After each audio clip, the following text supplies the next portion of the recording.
Yes, engelsk repetition. Brug af do-omskrivning. Det er paragraf 116a plus b plus c.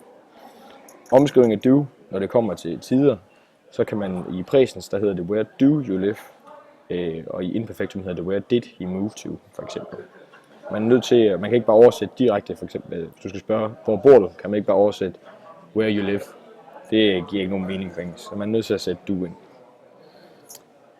Hvordan bruges omskrivningen do? En form af do knyttes sammen med infinitiv af verbet. Det vil sige, for eksempel her, Kevin does not like to smoke, og her til like, og så does her i det her tilfælde. Hvornår bruges den? I nægtende sætninger med not, hvor nægtelsen hører med til verbet. Eksempel, det er sådan en sammentrækning her, men don't tell me you haven't done your essay. Det bruges også i spørgende helsætninger, hvis subjektet ikke er spørgeord, altså når der ikke er who, which, what eller how. Eksempel, do you really think so? Også i spørgende helsætninger, hvis subjektet ikke er spørgeord igen. Skal vi se, om det ikke var det samme eller hvad? Nej.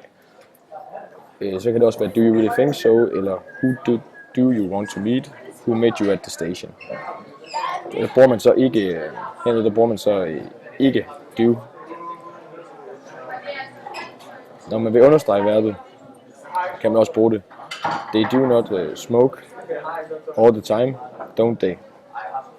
Man kunne godt have undladt at sætte do ind her. They smoke all the time, don't they? Man vil understrege det som ved at sætte do ind her. Hvornår bruges den ikke? Den bruges ikke, hvis sætningen den består af eller følgende pronomen who lives here, eller how many people live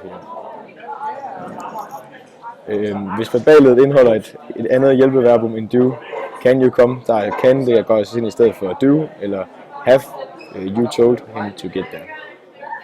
Yes, det var det.